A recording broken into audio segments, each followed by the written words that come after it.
vamos tratar aqui, de uma forma muito mais específica, esse fenômeno da intertextualidade.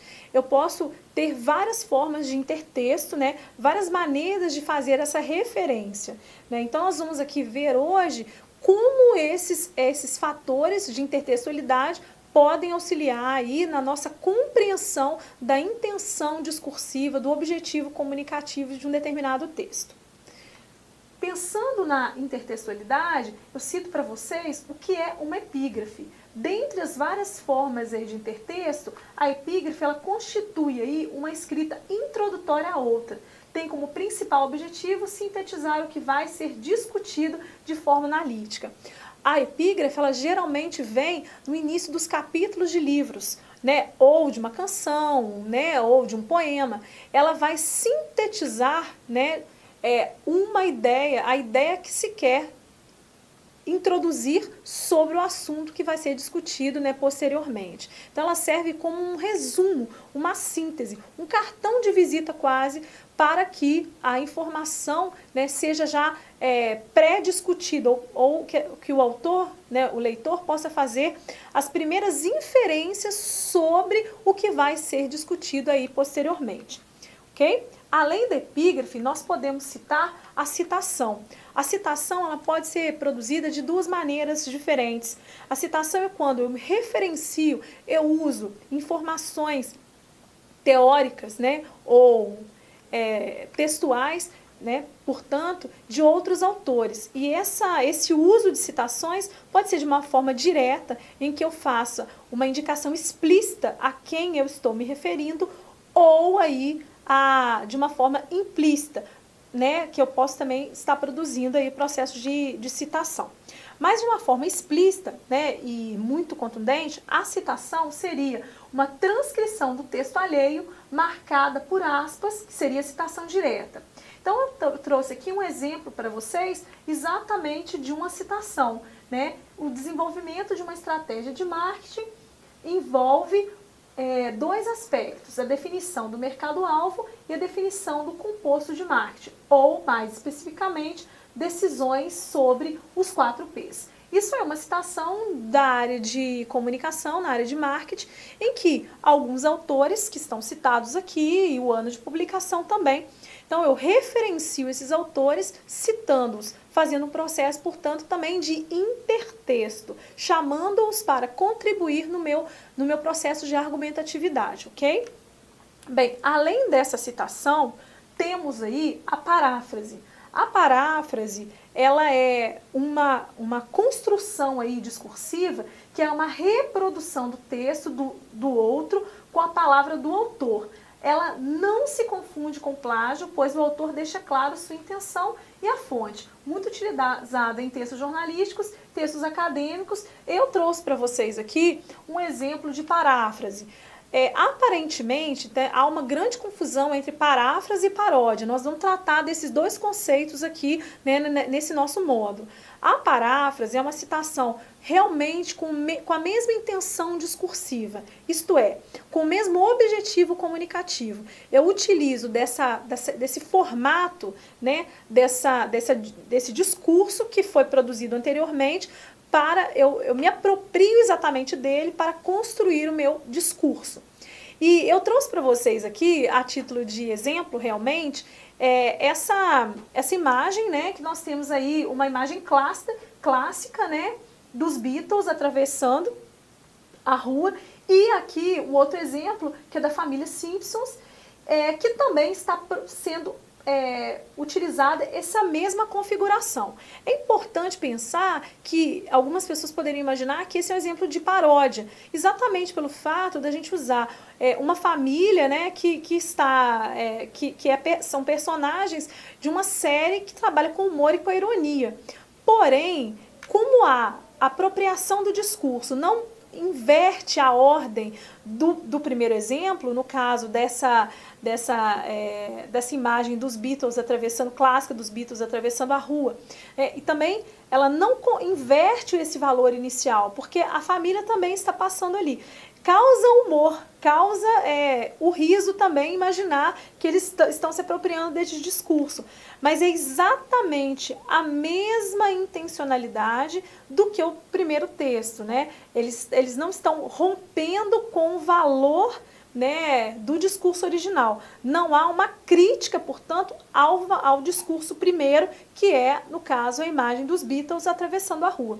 Não há esse rompimento com essa tessitura textual, com esse discurso. Diferente da paródia. A paródia não, ela é o contrário.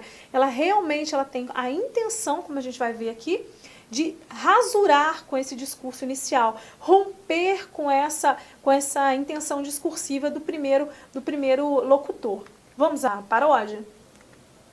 A paródia seria a forma de se apropriar aí de um texto, em lugar de endossar o modo retomado, rompe com ele, sutil ou abertamente. Ela perverte o texto anterior, visando a ironia ou a crítica. Percebem a diferença? Vamos ver aqui um exemplo muito ilustrativo que vai auxiliar você a entender a diferença entre paródia e paráfrase. Então, a paródia, ela vai trabalhar com a inversão do discurso primeiro. Ela vai romper com essa intenção discursiva. Ela vai o quê? Inverter a ordem inicial do discurso. Vamos a um exemplo clássico também, né? O texto é de Gonçalves Dias, né? Canção do Exílio. Minha terra tem palmeiras, onde canta o sabiá, as aves que aqui gorjeiam, não gorjeiam como lá.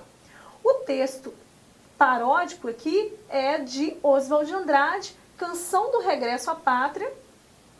Minha terra tem palmares, onde gorjeia o mar, os passarinhos daqui não cantam como os de lá.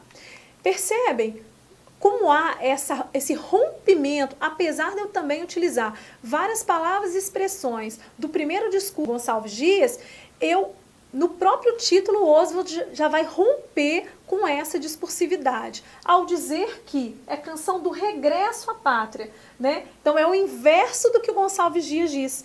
Que o Gonçalves Dias aponta no Canção do Exílio essa saudade da terra natal, com umas lembranças positivas que ele tem do Brasil. Já o Oswald de Andrade, ele está dizendo do regresso à pátria e como é que ele está vindo novamente à sua terra. Infelizmente, ele não aponta elementos positivos. O olhar que Oswald tem como modernista é o quê? Da crítica social. Ele cita Palmares, né? Uma referência aí ao Quilombo dos Palmares, que foi um movimento da escravidão, né, no Brasil, o movimento, né, dos africanos no Brasil, tentando romper com a escravidão, né, que vigorava no país naquele período, né? Então, você percebe que há uma ruptura real ao discurso primeiro, entendem? Então, a diferença entre a paródia e a paráfrase é exatamente essa. Quando houver a ruptura do discurso original, levando à ironia, mesmo ao riso, mas que há esse rompimento, temos a paródia.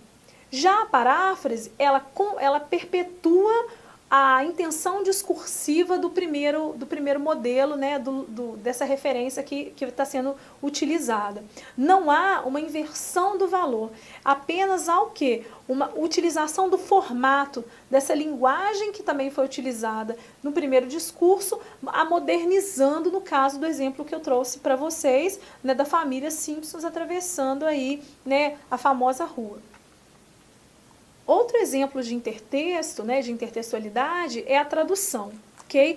Dizem que o tradutor é um traidor, né? Porque a tradução, ela nem sempre ela é feita exatamente como o texto original. É muito difícil, né, transcrever de uma língua para outra o mesmo discurso, a mesma intenção, com as mesmas palavras ou expressões. Por quê? Porque a língua ela é cultural também. Então existem expressões e palavras que não existem, não podem ser traduzidas ao pé da letra.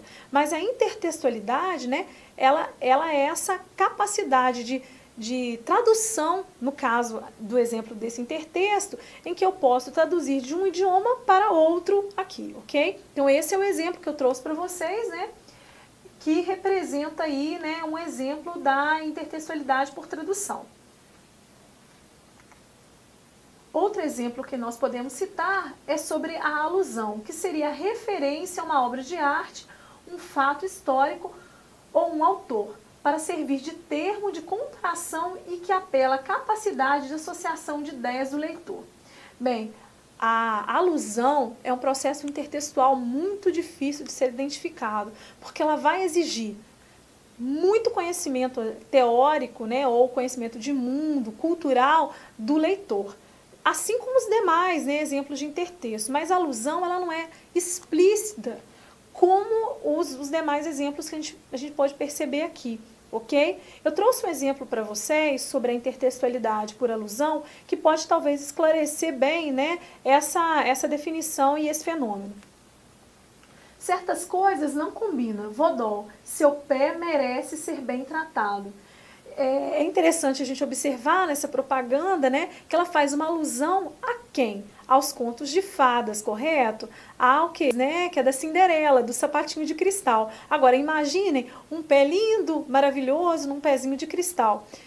É assim que a gente imagina um pé de uma princesa, né, daquela que recebe, né, um príncipe encantado. Porém, aquele pé do exemplo da propaganda do Vodol não é muito bem adequado àquele processo ali. Então, assim, é interessante, num processo alusivo a esse conto de fadas, né, citar aí essas personagens, né, dos contos de fadas, associando aí a produtos, né, que nós podemos utilizar e são vendidos aí na atualidade. Então, esse aí seria um exemplo de texto, de intertexto por alusão. Ok? Então, no nosso módulo de hoje, nós discutimos, né, a unidade do texto, a intenção discursiva, o texto e suas propriedades, portanto, elementos extralinguísticos e intralinguísticos. Nós trabalhamos aí quais as características de um texto, a importância do seu planejamento, o fenômeno da intertextualidade e suas variantes, ok? Eu espero que vocês tenham compreendido muito bem a unidade 2 e caso tenha alguma dúvida, entre em contato no Fórum Tira Dúvidas. Agradeço a vocês e bons estudos!